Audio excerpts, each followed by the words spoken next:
Good morning, student. Today I am dealing the topic of that is breach presentation. So first see the what do you mean by presentation? First is the definition. In breach presentation, lie is longitudinal and the podalic fall present at the pelvic rim. It is the commonest malpresentation. ठीक है, जैसे कि definition में लिखा है तो इसमें lie is longitudinal, breech presentation में इसका लाई लॉन्डिट्यूडनल ही रहता है, लेकिन podalic pole will be present in the brim. First podalic pole मतलब buttocks will be first touch in the internal os. That condition is called breech presentation. Clear है? There are two variety of breech presentation, complete incomplete. Complete में क्या रहेगा, पूरे जो उसके legs, Thai, head है, hand है, वो वेल फ्लेक्स रहेंगे. ठीक है.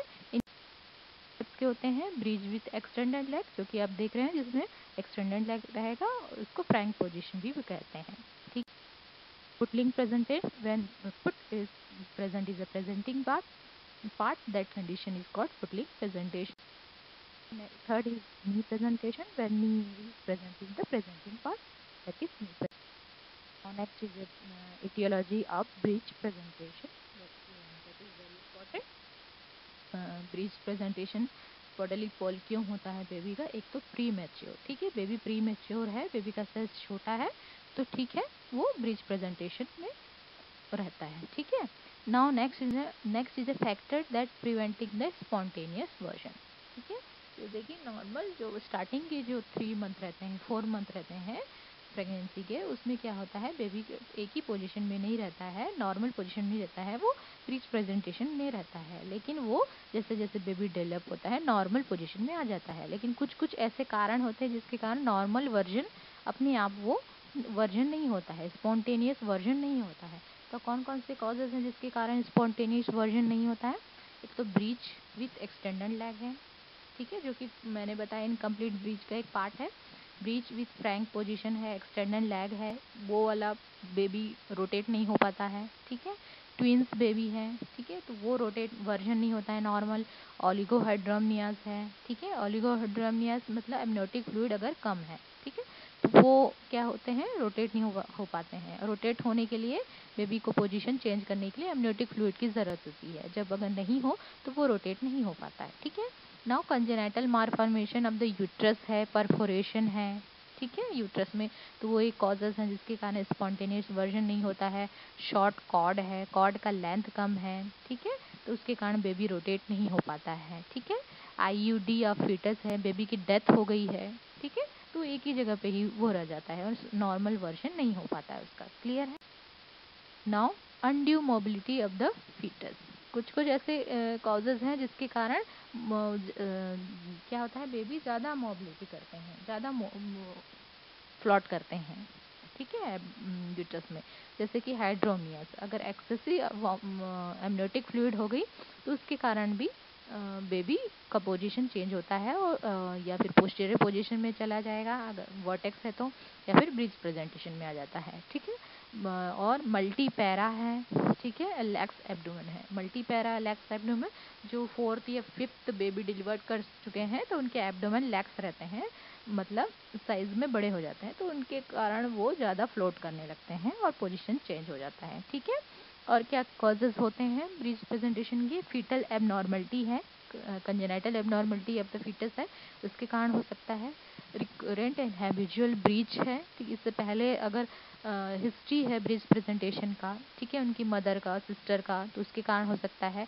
हाइड्रोसिफेलिस बेबी है, ठीक है, बेबी का सिर का साइज, ठीक है, बड़ा है, फ्लूइड कलेक्शन है हेड में, तो साइज बड़ा हो जाता है, तो उसके कारण ब्रीच प्रेजेंटेशन में हो जाते हैं. प्लेसेंटा प्रीविया है, if the placenta is implant in lower segment, तो उसके कारण हो सकता है. और कॉन्ट्रैक्टेड पेल्विस, ठीक है, जब पेल्विस का साइज एंड शेप छोटा है, शॉर्ट है, कन्वर्ज है, तो उसके कारण होगा. क्लियर है? तो this is all about the aetiology of the breech. Now next is a diagnosis of breech presentation. Breech presentation को हम कैसे डायग्नोज कर पाएंगे? इसमें दो में डिवाइड है, कंप्लीट ब्रीच है, नॉर्मल ब्रीच है, और अगर फ्रैंक ब्रीच है, एक्सटेंडल लेग वाला है, तो हम कैसे इसको आइडेंटिफाई करेंगे? ठीक है, फर्स्ट है एब्डोमिनल फंडल ग्रिप हम देखेंगे। तो head is suggested by the hard globular and head is ballotable. ठीक है, जब हम पैल्पेट करेंगे, एब्डोमिनल एग्जामिनेशन करेंगे, upper pull up the fundal grip हम चेक करेंगे, तो अपन को बेबी का जो हार्ट ग्लोमरुलर मास, क्योंकि हेड ऊपर में है और बटक्स नीचे है, इस कारण अपन को ऊपर साइड में मदर के फंडल ग्रिप चेक करेंगे तो हमको हार्ट ग्लोबुलर मास फील होगा और हेड बैल्यूटेबल रहेगा। जबकि फ्रैंक बीच में क्या रहेगा, अपन को इरेगुलर मास फील होगा, क्योंकि फ्रैंक बीच है दोनों लेग्स के बीच में हेड रहता है, तो हमको इरेगुलर मास रहेगा और हेड बैल्यूटेबल नहीं रहेगा, दोनों लेग के बीच में वो फिक्स हो जाता है। ठीक है, इस कारण। तो नाउ लेटरल ग्रिप चेक करेंगे तो कंप्लीट ब्रीच में क्या रहेगा, foetal back is to be one side and irregular limbs to be other side. जैसे नॉर्मल रहता है, नॉर्मल एलओ पोजीशन में था, सेम वैसे ही एक लेटरल ग्रिप चेक करेंगे फीटल कंप्लीट ब्रीच में, तो एक साइड आपको बैक मिलेगा और एक साइड में आपको लिम्स फील होगा। ठीक है, जबकि फ्रैंक ब्रीच में क्या होता है, बिल्कुल बेबी स्ट्रेट रहता है, बेबी का जो लेग है उसके कारण आपको इरेगुलर फीटल पार्ट आपको फील होगा लेटरल ग्रिप में। ठीक है, पेल्विक ग्रिप चेक करेंगे तो आपको breech suggested by the soft broad regular mass and breech is usually not engage during pregnancy. ठीक है, इसमें आपको जब पेल्विक ग्रिप पैल्पेट करेंगे लोअर साइड में, तो आपको सॉफ्ट ग्लोबुलर मास मिलेगा, क्योंकि बेबी का बटक्स है और जल्दी एंगेज नहीं हो पाता है पेल्विक ब्रीच में। ठीक है, ये कंप्लीट ब्रिज में होगा। जबकि फ्रैंक ब्रिज में क्या होगा, क्योंकि बेबी का जो हेड है, लेग है, वो एकदम स्ट्रेट हो जाता है, तो इसीलिए जो बटक्स है वो कोनिकल शेप का हो जाता है, इस कारण इजीली वो एंगेज हो जाता है। ठीक है, FHS fetal heart sound usually located in the higher level round above the umbilicus। ठीक है, कंप्लीट ब्रीच में क्या होता है, जो फीटल हार्ट साउंड हम सुनना चाहें कंप्लीट ब्रीच में, तो आपको कहाँ पर, अम्बिलिकस के ऊपर, क्योंकि एंगेजमेंट नहीं हुआ है अभी बेबी का बटक्स के कारण ब्रीम में नहीं जा पाता है, तो कंप्लीट ब्रीच में तो वो ऊपर रहता है बेबी, इसी कारण उस आपको एफएचएस अम्बिलिकस के ऊपर मिलेगा। जबकि फ्रैंक ब्रिज में एंगेज हो जाता है, इसी कारण आपको लोअर एब्डोमेन में, अम्बिलिकस के लोअर में आपको फीटल हार्ट साउंड मिल जाएगा। ठीक है, पर vaginal during pregnancy soft regular mass felt during through the fornix. ठीक है, जब कंप्लीट ब्रीच में आपको जब पीवी करेंगे तो आपको सॉफ्ट रेगुलर पार्ट्स और फॉर्निक्स फील होगा बेबी का। जब आप पीवी करेंगे मदर का, तो बेबी का बटक्स आपको फील होगा और मिकोनियम आपके फिंगर में आएगा। क्लियर है, ये होगा कंप्लीट ब्रीच में। और जबकि फ्रैंक ब्रीच अगर रहेगा तो आपको बेबी का बोन्स, जो बटक्स के जो बोन है, सैक्रम है, वो फील होंगे। ठीक है, तो ये क्लिनिकल कैसे डायग्नोज करते हैं वो है, और लास्ट में हम सोनोग्राफी और रेडियोग्राफी के थ्रू अपन को पूरा कंफर्म हो जाता है which type of breech presentation, complete, incomplete, knee presentation है, वो सारे चीज़ अल्ट्रासोनोग्राफी में, रेडियोग्राफी में क्लियर हो जाता है। क्लियर है, मैकेनिज्म ऑफ लेबर। ठीक है, मैकेनिज्म ऑफ लेबर में ये भी डिफरेंट होता है, इसका भी मैकेनिज्म ऑफ लेबर। पहले तो ये 4th ईयर में पूछा नहीं जाता था, आजकल पूछ रहे हैं एग्जाम में, तो इसलिए मालूम होना ज़रूरी है। तो आपको मैं स्लाइड में एक्सप्लेन कर रही हूँ। After lockdown I will explain by the pelvis and foetal skull. ठीक है, इन कॉलेज। तो प्रिंसिपल इसका सबसे पहले मैकेनिज्म ऑफ लेबर में जो फर्स्ट है डिलीवरी क्या होगा, बटक्स की होती है बेबी का, then shoulder will be delivered, then last में हेड, जबकि ये अपोजिट होता है नॉर्मल लेबर के। ठीक है, तो मैकेनिज्म ऑफ लेबर में ब्रीच प्रेजेंटेशन में फर्स्ट बटक्स डिलीवर्ड होगा, देन शोल्डर, देन हेड, आपको याद रखना है। ठीक है, ठीक है, जैसे कि नॉर्मल लेबर में LOA पोजीशन हम पढ़े थे, लेफ्ट ऑक्सीपिट एंटेरियर। ठीक है, एंटेरियर पोजीशन। वैसे ही बटक्स में LSA, left sacrum anterior. Baby का जो सैक्रम है फर्स्ट किसको टच करता है, लेफ्ट साइड ऑफ इलियोपेक्टिलियल एमिनेंस। ठीक है, पेल्विस का। क्लियर है, लेफ्ट सैक्रम एंटेरियर, यहाँ तक समझ में आया।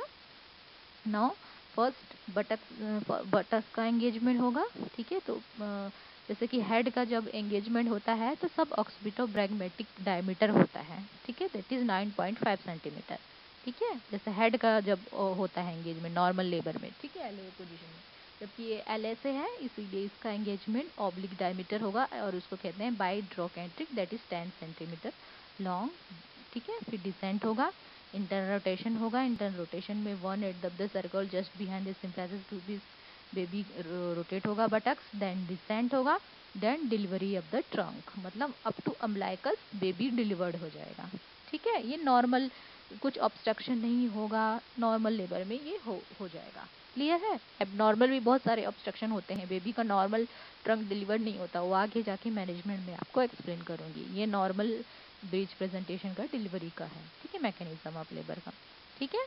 Up to the delivery of the trunk up to the umbilicus deliver हो गया। फिर रेस्टिट्यूशन, ठीक है, रेस्टिट्यूशन में वो वापस फिर से वही पोजीशन में चला जाता है, ठीक है, इलियोप्यूबिक एमिनेंस में, ठीक है। सर का एंगेजमेंट फिर होगा, फर्स्ट बटक्स का हो गया, सैक्रम का हुआ एंगेजमेंट, देन शोल्डर का होगा। तो शोल्डर का एंगेजमेंट में जो डायमीटर होता है उसे बाय सैक्रोमियल डायमीटर 12 सेंटीमीटर एंगेजमेंट होगा, ठीक है। डिसेंट होगा 1/8 ऑफ द सर्कल, फिर घूमेगा just behind the symphysis pubis, ठीक है। Then shoulder will be rotate, ठीक है, शोल्डर रोटेट होगा, फिर बाय द जो भी असिस्टेंट रहेंगे वो बेबी के दोनों हैंड को थ्रू द असिस्टेंट वो बाहर निकालेंगे, ठीक है, शोल्डर को। उसके बाद देन फिर रेस्टिट्यूशन में अब हेड क्या है वापस पोजीशन में चला जाएगा फिर से लेफ्ट सैक्रम एंटीरियर में, ठीक है, फिर से रेस्टिट्यूशन में 1/8 ऑफ द सर्कल वापस हेड का एंगेजमेंट होगा लास्ट में, ठीक है।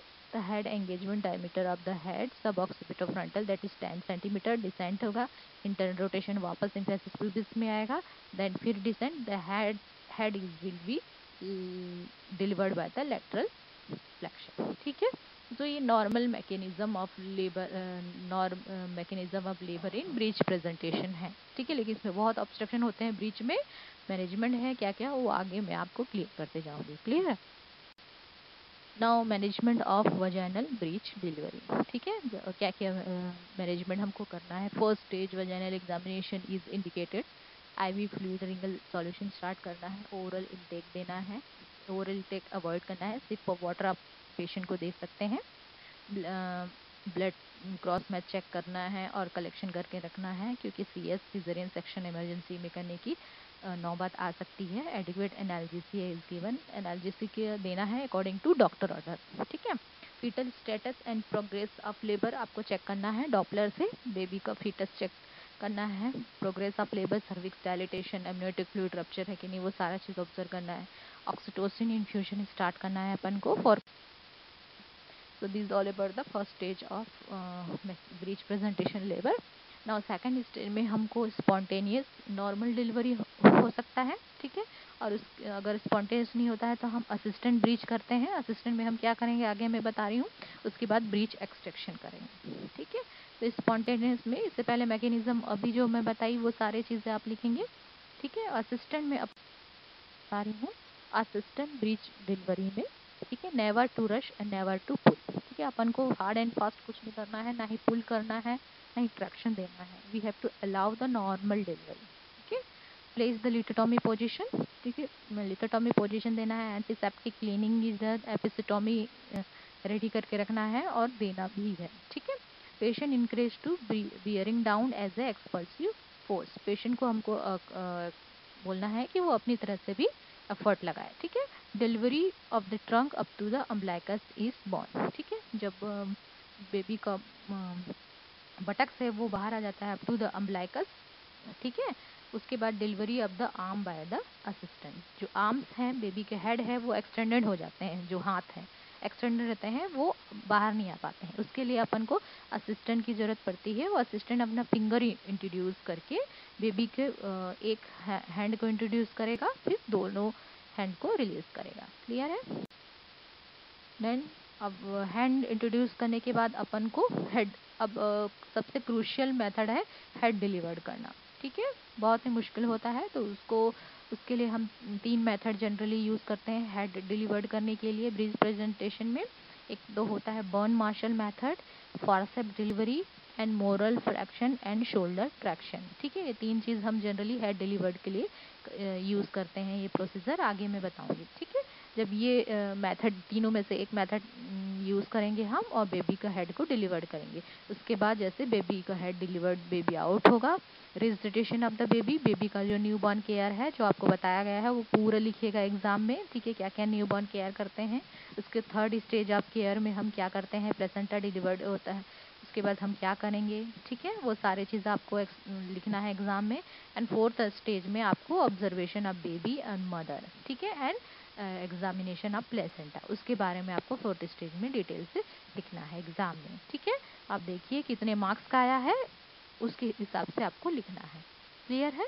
अब मैं आप लोग को बताऊंगी कॉमन मेथड जो डिलीवरी के लिए हेड डिलीवर्ड करने के लिए यूज़ करते हैं उसके बारे में। ठीक है, क्योंकि एग्जाम में वो आता है। ठीक है, Marshall method, first is Burns Marshall. इसमें जब बेबी हेड आउट नहीं होता है उस टाइम पे यूज़ करते हैं। उसमें क्या करेंगे हम, जब बेबी मदर के जो सुप्रा प्यूबिक प्रेशर दिया जाता है एब्डोमेन में, लोअर एब्डोमेन, जो हम मदर का सिम्फेसिस प्यूबिस है वहाँ सुप्रा प्यूबिक हल्का सा प्रेशर, हाई प्रेशर नहीं देते हैं, हल्का सा प्रेशर देते हैं। जिससे क्या होता है, तब तक देते हैं जब तक कि बेबी का जो चिन्ह है वो दिखने लगे। ठीक है, तो फर्स्ट स्टेप में जब बेबी का चिन्ह दिखने लगता है तो फर्स्ट स्टेप में जो गायनेकोलॉजिस्ट है वो क्या करते हैं, बेबी का लेग्स को होल्ड करेंगे फर्स्ट स्टेप्स में, देन मॉडरेट हाई करेंगे, देन थर्ड स्टेप में हाई अप कर देंगे। ठीक है, उसके उठा देंगे, जिससे क्या होता है बेबी का जो हेड है स्वीप अप होके बाहर आ जाता है। तो that is the Burn Marshall method. Clear है। Next is a breech presentation, breech with forceps delivery. ठीक है, इसमें क्या करेंगे हम, बेबी जब हेड को डिलीवर्ड करने के लिए इसमें क्या करेंगे हम, इसमें जो डायरेक्टली हेड बेबी को होल्ड कर दिया गया है इसमें, लेकिन अब अपडेट हुआ है, इसमें बेबी को ग्रीन शीट में, स्टेरल शीट में कवर करना है। एक असिस्टेंट कवर करके रखेंगे और दूसरे जो ऑब्स्टेट्रिशियन रहेंगे, ठीक है, जो डॉक्टर लेबर करेंगे वो फॉरसेप यूज़ करेंगे, वो भी कील एंड लॉन्ग फॉरसेप यूज़ करेंगे। ठीक है, फिर यूज़ करके हेड को लॉक करने के बाद वो अप डाउन की पोजीशन से फिर बेबी के हेड को आउट करेंगे through the forceps. Okay, now last method is that is molar flexion and shoulder traction. आप देख सकते हो पिक्चर में, molar flexion and shoulder traction. ठीक है, अब नेक्स्ट ये समझ में आ जाएगा। Molar flexion and shoulder traction में इसमें क्या करते हैं, जो ऑब्स्टेट्रिशियन रहते हैं, गायनेकोलॉजिस्ट रहते हैं, वो क्या करेंगे, एक हैंड इंट्रोड्यूस करेंगे और अपने लेफ्ट हैंड के मिडिल फिंगर और इंडेक्स फिंगर को बेबी के मोलर बोन, ठीक है, लिप्स के दोनों साइड में, ठीक है, वो इंट्रोड्यूस करते हैं। ठीक, लिप्स में इंट्रोड्यूस नहीं करना है, ठीक है, उसके साइड में रखते हैं। ठीक है, ये लेफ्ट हैंड करते हैं और राइट हैंड से वो क्या करते हैं, राइट हैंड को बेबी के शोल्डर में रख के ट्रैक्ट करते हैं हेड को। ठीक है, और बेबी का माउथ के पास जो मोलर बन है उसको फ्लेक्स करते हैं नीचे की तरफ। ठीक है, और शोल्डर को ऊपर की तरफ ट्रैक्ट करते हैं। ठीक है, तो molar flexion and shoulder traction के इस तरह से मेथड से बेबी के हेड को आउट किया जाता है। क्लियर है, malar flexion, shoulder traction, Burns Marshall method and forceps method. ठीक है, एक्सटेंडेड आर्म, लोसेट मैन्यूअर कहते हैं इससे। अगर एक्सटेंडेड आर्म है तो उसका एक्सटेंडेड आर्म आप ये देख सकते हो पिक्चर में। ठीक है, एक्सटेंडेड आर्म मतलब कई बार क्या होता है, बेबी के शोल्डर्स और दोनों हैंड है वो एक्सटेंडेड सीधे हो जाते हैं और स्टक हो जाते हैं, जिसके कारण वो आउट नहीं हो पाते हैं। उसके लिए क्या करते हैं, जो असिस्टेंट है, ऑब्स्टेट्रिशियन है, वो क्या करेंगे, baby whole body to delivered रहता है, सिर्फ एक्सटेंडेड आर्म के कारण वो स्टक हो जाता है, वो up to the umbilicus delivered हो जाता है। तो अप टू द अम्बिलिकस वो बेबी को होल्ड करेंगे और वन साइड वो रोटेट करते हैं, देन सेकंड साइड वो 3-4 टाइम्स ये रोटेट करेंगे। तो जिससे क्या होता है, जो बेबी का आर्म्स है एक साइड का रिलीज हो जाता है तो दूसरे साइड का अपने आप वो रिलीज होने लगता है। ठीक है, so this is all about the breech presentation। ठीक है, एक बार आप फिर से पूरा स्लाइड देखिए और एक नोट्स बनाइए, that is very important topic, exam में आता ही है। ठीक है, अगर कुछ भी डाउट है आप पूछ सकते हैं। Thank you.